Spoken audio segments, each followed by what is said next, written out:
Oke. Terus, oke, share screen. Nah, semoga servisnya saya udah masuk sambil proses. Kita hari ini bicara tentang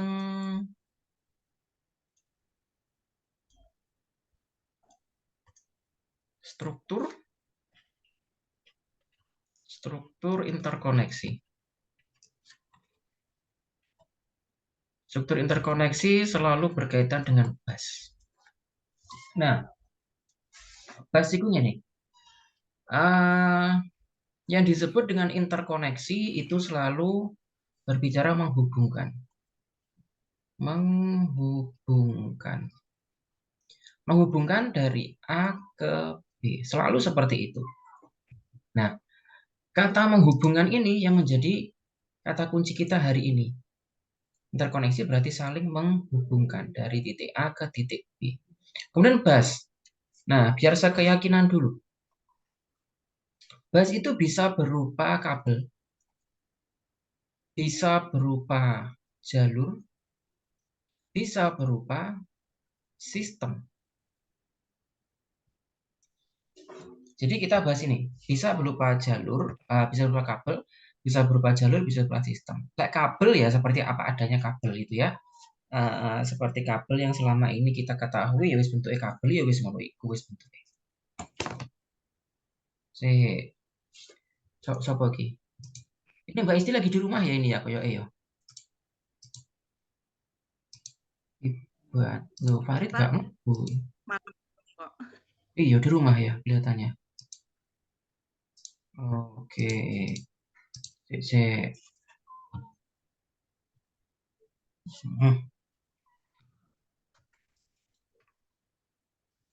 Kabel itu seperti yang tampak seperti kita gunakan apa adanya itu ya kabel.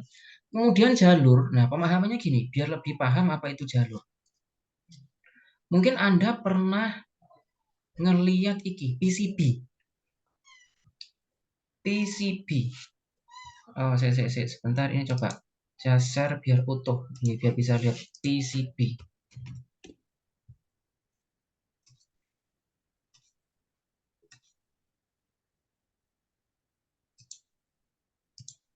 Nah, semoga udah tayang di tempat Anda. Ini contoh PCB. Macam-macam ya contoh PCB. Jalur tuh ini loh. Nah, garis-garis tembaga ini namanya jalur. Menghubungkan titik A ke titik B. Yang ini disebut dengan jalur. Selain kabel, bisa dengan jalur. Pada dasarnya ini pun juga kabel sih, jalur ini. Dimana menghubungkan titik A dengan titik B. Cuman karena dia terletak di lempeng, ya, terletak di lempeng seperti ini, tidak memungkinkan kalau kita tanamin kabel. Sekecil apapun kabelnya itu akan sangat ribet. Jadi dijembatani dengan ini, jalur-jalur tembaga. Jadi yang Anda lihat di PCB kayak gini nih sebenarnya jalur-jalur tembaga. Karena pada dasarnya PCB itu kan jalur tembaga semua ya, lempengan tembaga yang dikasih isolator gitu. Kemudian nanti isinya di print. Mungkin Anda kalau punya teman-teman yang di kuliah teknik itu ngerti istilah ngeprint PCB itu yang ini. Dia bikin jalur dulu di program tertentu, kemudian baru di print kayak gini.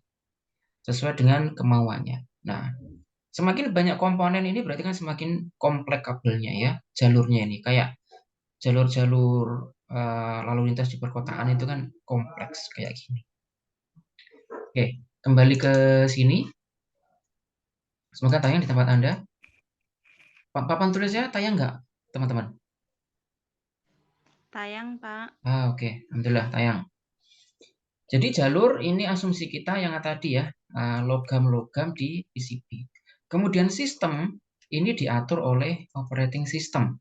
Operating system kemarin kita udah bicara ada Windows, ada Linux, ada Android.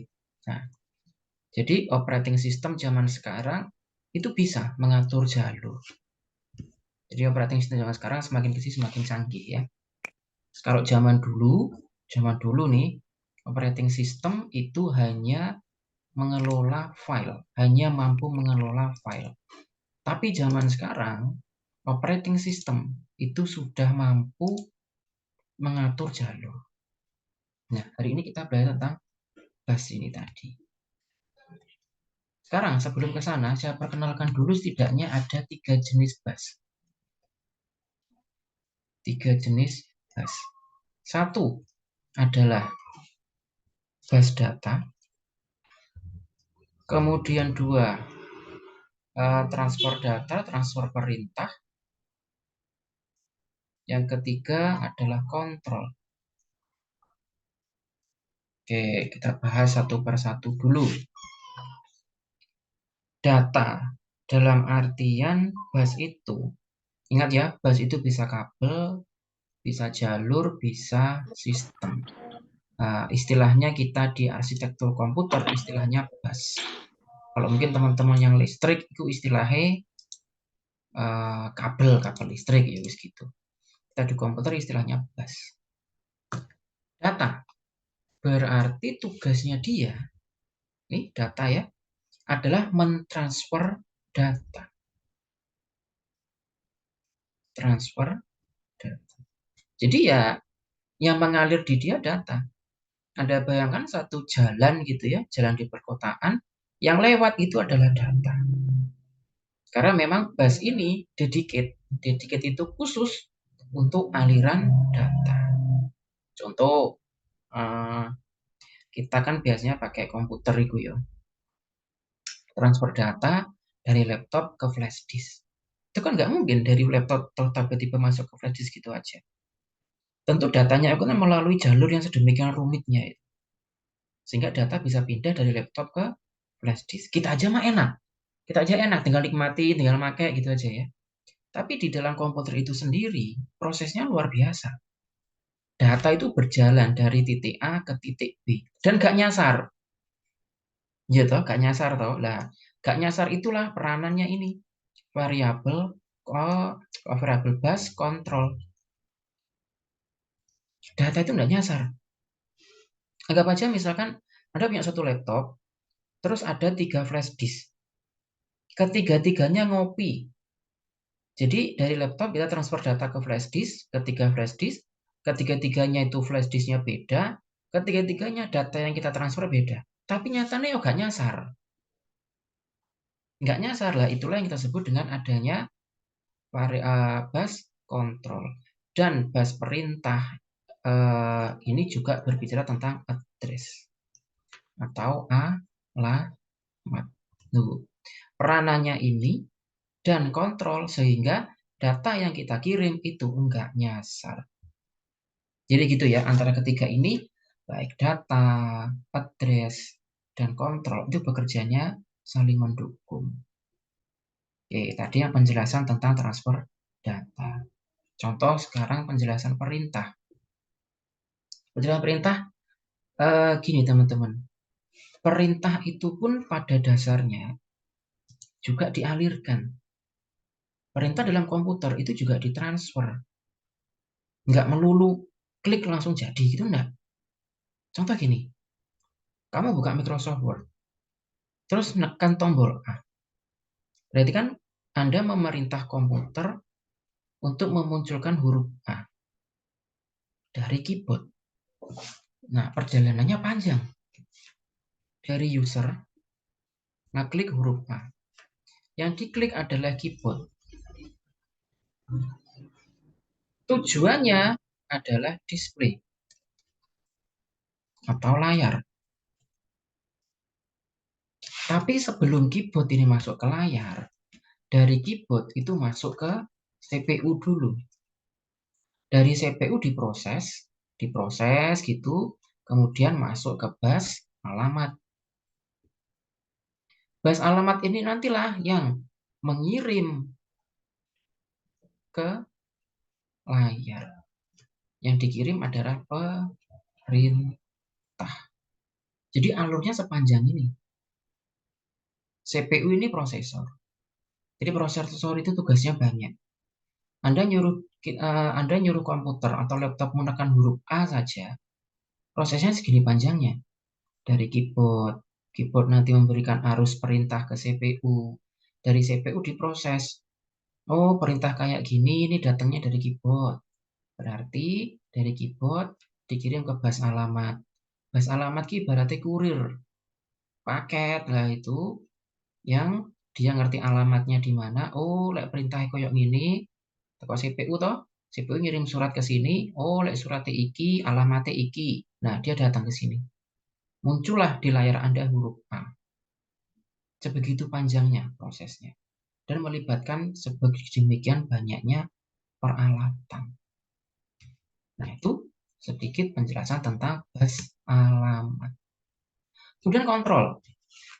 Kontrol ini tadi fungsinya ya, biar nggak nyasar. Jadi, Anda punya 3 flash disk tadi. Nah, ilustrasi ini, 3 flash disk. Di sini dikirim data A, data B, data C. Data A masuk ke flash disk A, data B masuk ke B, data C masuk ke C. Ini memang ada peranan bus alamat. Tapi kan data ini kan masih random. Masih wacak gitu. Ibaratnya barang itu masih di kerdus itu. Gurung ketoto. Nah, yang tugasnya menata itu adalah bus kontrol. Kalau nggak dikontrol, ya tetap nggak nyasar sih, karena ada bus alamat. Tetapi biasanya filenya rusak. File rusak itulah yang kita sebut dengan file korup. Kadang tuh mungkin Anda pernah menjumpai, Anda mungkin mengopi file yang besar gitu ke flash disk. Di tengah-tengah korup. Nah, gitu. Itu berarti bus kontrolnya sedang tidak bekerja dengan optimal. Bukan nggak bekerja, karena pada dasarnya di komputer semuanya bekerja, tapi tidak optimal. Macam-macam penyebabnya. Tekanan listrik naik turun, itu juga bisa. Atau periperal atau alate wis gak mumpuni, wis rekoso ibaratnya gitu lah, itu wis tidak bisa bekerja dengan optimal. Tapi alhamdulillah zaman sekarang perangkat-perangkat komputer kita itu sengaja dibentuk untuk lebih awet ya. Zaman dulu pakai hard disk. Ya, mungkin sebagian komputer di sekitar Anda masih pakai hard disk. Hard disk itu kan rawan banget rusak. Karena di dalamnya ada piringan itu ya. Ada piringan yang berputar. Itu yang gampang rusak tuh piringannya itu. Sekarang dikembangkan dengan teknologi SSD. Sehingga di dalam komputer kita, laptop kita zaman sekarang, nyaris nggak ada barang yang bergerak lagi. Kalau zaman dulu banyak barang yang bergerak. Hard disk itu bergerak, muter itu maksudnya ya. CD-ROM, pembaca CD, penulis CD itu juga bergerak.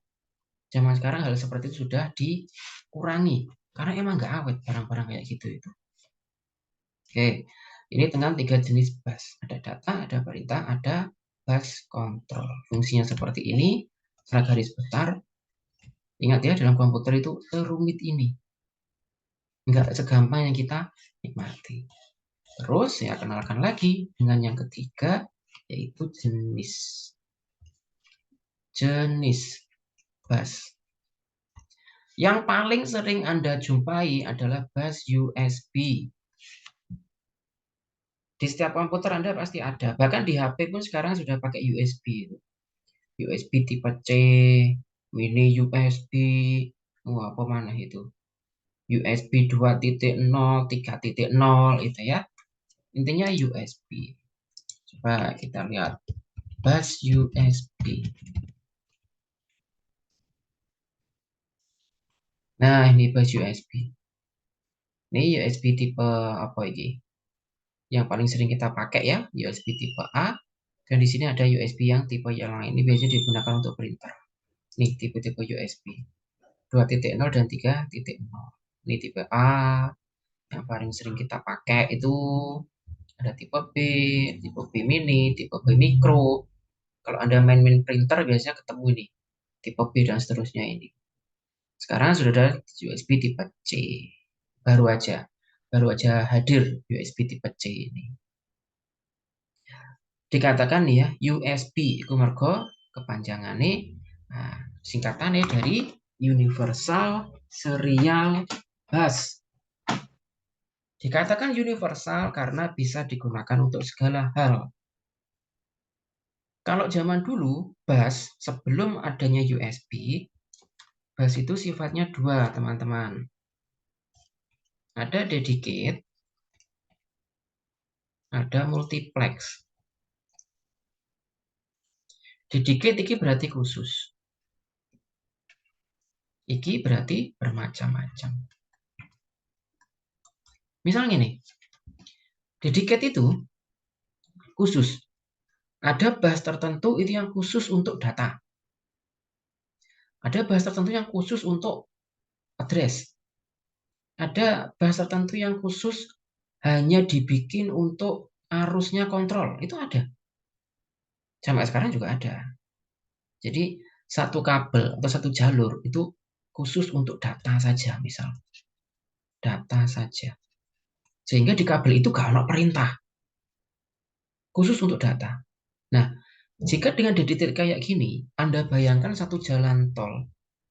Satu jalan tol, jalannya lebar, besar, yang lewat hanya boleh mobil sedan saja. Wah, yuk enak. Bisa kebut-kebutan. Sak ngebut-ngebute kan gitu. Jadi kayak truk gak oleh lewat, becak gak oleh lewat, dokar gak oleh melok lewat gitu. Oh, enak banget. Bisa ngebut. Tapi mahal. Infrastrukturnya mahal. Jadi bikin kabel kayak gitu itu mahal.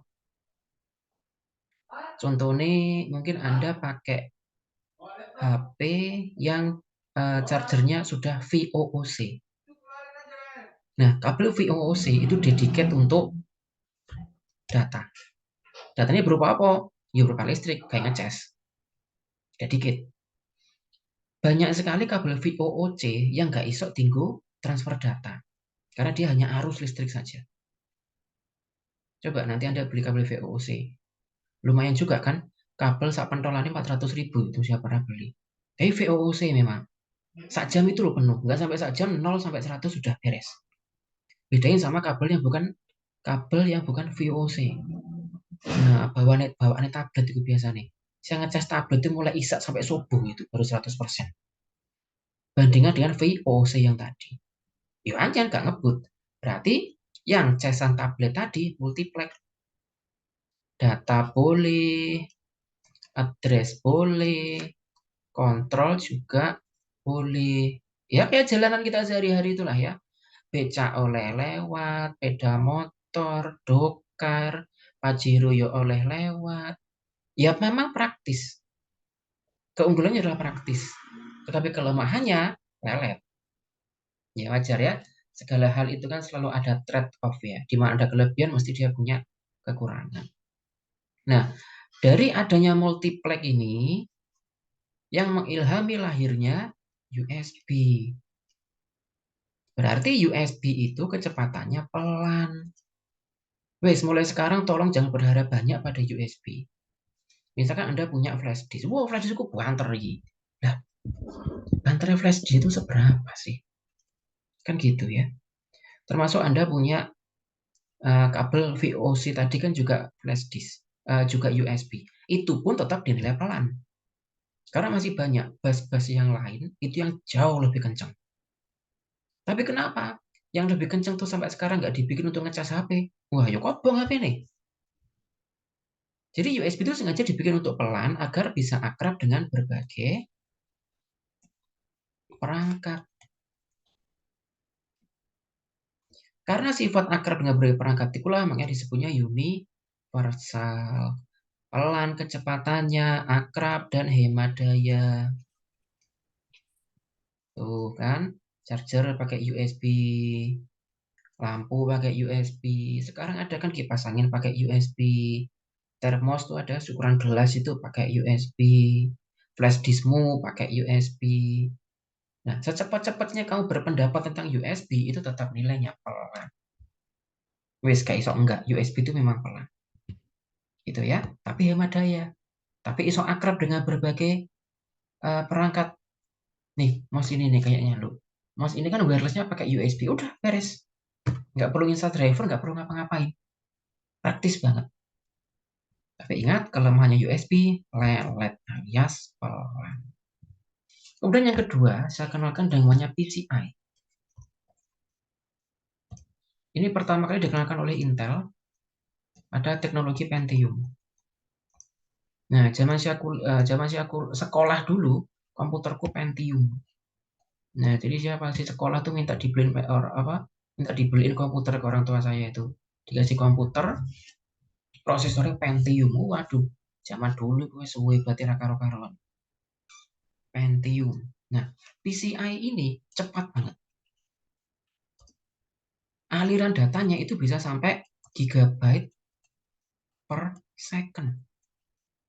Kalau USB, cepat-cepatnya USB itu 1,5 Mbps. Loh, satuannya sih mega loh. PCI satunya udah giga. Nah, gitu ya. Internetmu 4G, 5G itu kan kecepatannya masih MB, belum giga. Nah, pertama kali dikembangkan oleh perusahaan Intel untuk membuat prosesor Pentium. Sehingga ya wajar saat itu komputer dengan prosesor Pentium itu antar banget. Saat itu ya, dinilai saat itu. PCI cuman dia boros energi. Jadi butuh energi yang besar, ya wajar ya. Dia cepat ngebut gitu, ya cara mau numpak mobil cepat ngebut itu kan ya bensinnya cepat mentek. PCI juga gitu. Dan boros tempat. Jadi komputer zaman dulu prosesor Pentium itu masih besar ya ukurannya. Nggak kayak prosesor zaman sekarang. Prosesor zaman sekarang tuh udah bentuknya kecil, tipis banget. Pentium dulu masih tebal ya karena ini untuk mencukupi kebutuhan PCI ini tadi. Tapi kalau PCI itu nggak pakai kabel, bukan pula colokan, tetapi sudah merupakan jalur di PCB. PCB ini apa ya? PCB ini sih Pentium gimana? Sampai sekarang PCI masih banyak digunakan. Beberapa prosesor sampai sekarang juga masih menggunakan PCI. Mungkin Anda pernah lihat VGA pakai PCI Express. Wah, itu maksudnya gitu. Jalur itu jalur PCI. Embonge. Pas saya ngomong dalane.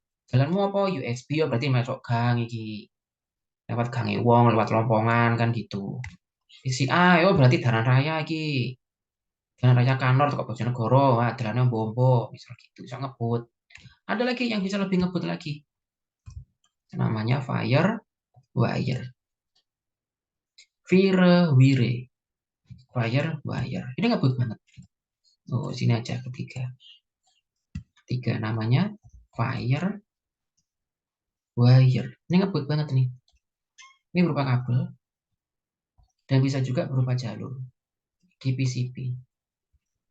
Saking ngebutnya, ini digunakan untuk transfer video broadcast. Nah, jadi kalau teman-teman main ke stasiun TV gitu misal, kan mereka bikin ini ya, bikin film gitu dari kameranya. Nah, kamera itu kan juga ukurannya sangat besar ya. Video plus audio itu kan besar, apalagi untuk film-film tertentu itu kan butuh resolusi yang sangat baik. Nah, itu dari kamera ditransfer ke komputer mereka itu menggunakan perangkat namanya ini, Firewire. Biasanya perangkatnya namanya card capture. Nah, dulu saya punya card capture itu ukuran ini, gede nih. Card capture itu, tapi memang kecepatannya ngebut banget. Jadi transfer data yang sekian giga itu cuma sekejap mata aja ya. Tahu-tahu selesai gitu aja. Tapi Anda ada misal kamu transfer film 2 giga kalau misal pakai flash disk, wah yo ngenteni sampai rampungnya ngopi gitu. Kalau pakai Firewire ya enggak, cuma sekejap mata aja.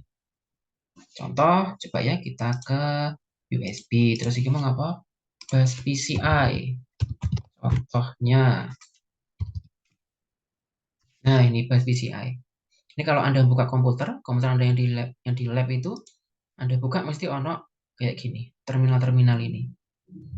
Dengan pin yang banyak ini, kakinya banyak. Nah ini berarti dia pakai PCI. Dedicated semua ini. Makanya bisa kenceng banget. Dan gampang panas ini memang. Nah, karena bisa itu gampang panas, makanya di komputer itu ono kipase. Jadi yang panas di komputer itu tidak hanya otaknya ya, tidak hanya CPU-nya, tidak hanya prosesornya, tapi PCI. PCI pada jalur ini, tapi bisa juga jadi panas jalurnya. Terus yang tadi ada bus Firewire.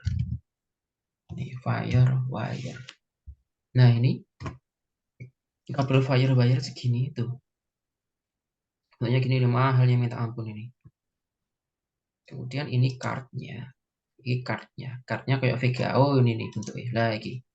Bentuknya kayak VGA. Dimasukkan ke komputer. Meskipun dia membekali juga dengan port-port USB, tapi kita kebanyakan nggak pakai karena lebih menggunakan yang FireWire. Gitu. Oke, sudah saya kenalkan dengan sampai ke FireWire. Yang tentu yang paling cepat, nah ini strukturnya nih ya, mulai dari paling lelet USB, cepat PCI, paling cepat yo FireWire. Nah gitu. Tapi penggunaannya beda. Kalau cuma untuk flash disk saja, yuk gak perlu lah ya pakai FireWire. Kobong kok flash disk sih. Ya karena ini butuh listrik yang besar. Suhunya juga perlu diperhatikan. Anda masang kartunya FireWire ke PC-mu misal atau PC-mu di lab itu kan PC yang bagus ya. Terus kamu pasangin FireWire. Saran saya tambahin kipasnya. Selain otaknya lebih panas, jalurnya juga lebih panas. Nah, kayak kamu naik motor, antri kan mesti mesinnya yo panas, bannya yo panas, tonggomu yo melok panas kan gitu. Kemarin nenggang pada motor buanter. Oke, gitu ilustrasinya ya. PCI itu biasa aja. Kita anggap jalan nasional lah ya. Tapi kalau FireWire, wah ini jalan tol yang mulus. Buanter banget. Sekarang pun juga dikembangkan lagi tahap keempat. Selain FireWire, ada istilahnya cloud. Tapi ini online. Sering ya kita dengar cloud computing, cloud storage. Nah, itu online dengan kecepatan dipinginkan gigabyte per second. Tapi ini masih pengembangan. Nyatanya di Indonesia, kecepatan kita belum bisa masuk gigabyte. Secepat-cepatnya internet di Indonesia itu loh kecepatannya masih Mbps. Ayo, apa internetmu yang cepat? XL misalnya orang Mbps. Bayu, Telkomsel nyatanya masih Mbps. Belum bisa mencapai kecepatan Gbps. Sebagian ISP, Internet Service Provider, dia mengklaim kecepatannya 1 giga. Ya klaimnya dia sih tidak apa-apa, cuma ngeklaim aja ya. Tapi secara real, ya belum sampai giga juga. Gitu. Ini tahap keempat ini masih pengembangan. Ini tugas-tugas kita juga sebenarnya. Peluang kita untuk penelitian di sini itu banyak. Ada yang RPL, itu udah penelitiannya sini. Mungkin nanti Anda mengembangkan cloud computing atau cloud online gitu. Nah, ini adalah materi materi kita hari ini. Silakan jika ada pertanyaan bisa di kolom chat. Nah, siapa ini? Devita. Dari 3 jenis tersebut paling cepat dalam data itu. Nah, berarti jawabannya adalah yang tadi FireWire. Cepet banget. Itu makanya FireWire itu jarang dipakai oleh masyarakat umum. Biasanya teman-teman yang di broadcast atau teman-teman sing duwe studio video, nah gitu-gitu ya, untuk transfer data yang sangat cepat. Satu video, satu kali rekaman itu bisa bergiga-giga loh ukurannya. Ayo ditransfer nggak USB, misalnya wah yo sedino sewengi durung karuan rampung itu.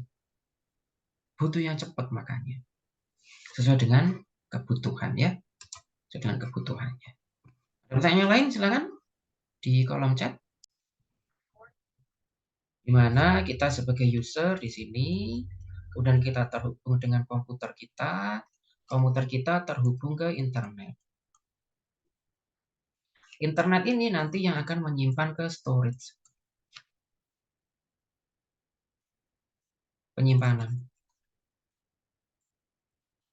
Nah, meskipun data kita itu diupload ke internet, ya, diupload ke internet itu kan tetap menyimpan ya. Semoga Anda sudah dapat ini di materi jaringan. Tetap menyimpan ke sini. Storage ini ada namanya data center istilahnya.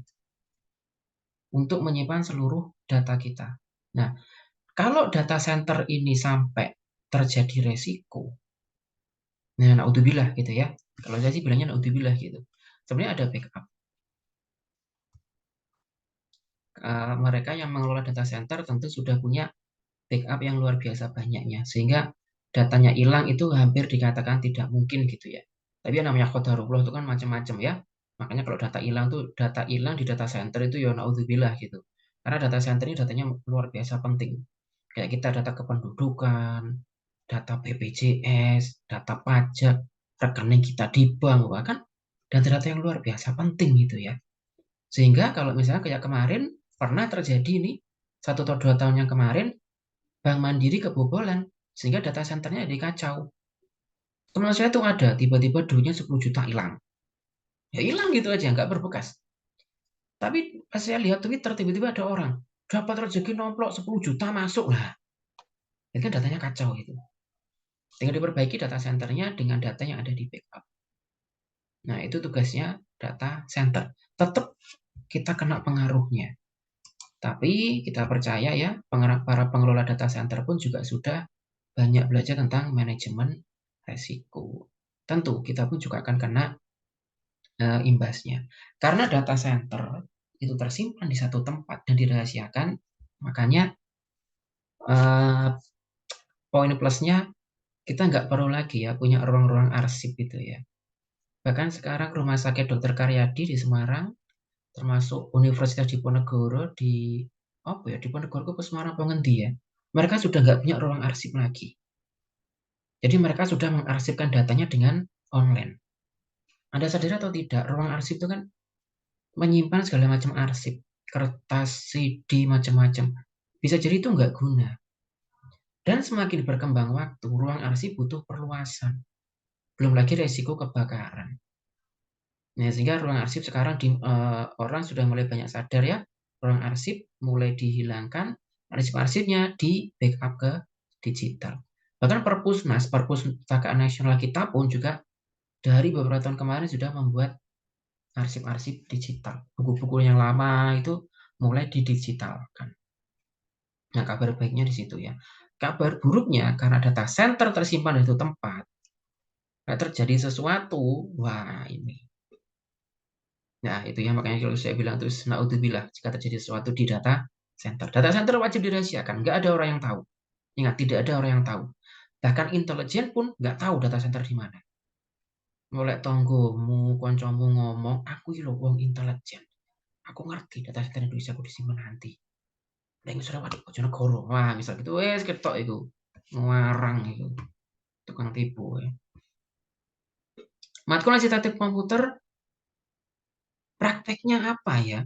Kalau di kampus saya ngajar dulu itu prakteknya kita bikin komputer. Jadi saya sediain itu alat-alat kuabeh, yo kabel, yo hard disk, yo RAM, yo sak VGA. PC-nya kosong, tugas Anda adalah merakit komputer. Iku sih tugasnya. Coba nanti saya komunikasi dengan teman-teman di prodi Xada dulu ya. Apakah memungkinkan adanya praktek seperti itu? Nah, sepertinya tetap harus saya komunikasikan ya. Ada praktek seperti itu. Jadi prakteknya membuat komputer PC merakit ya. Nanti peralatannya disediakan. Oke, ada pertanyaan lain mungkin?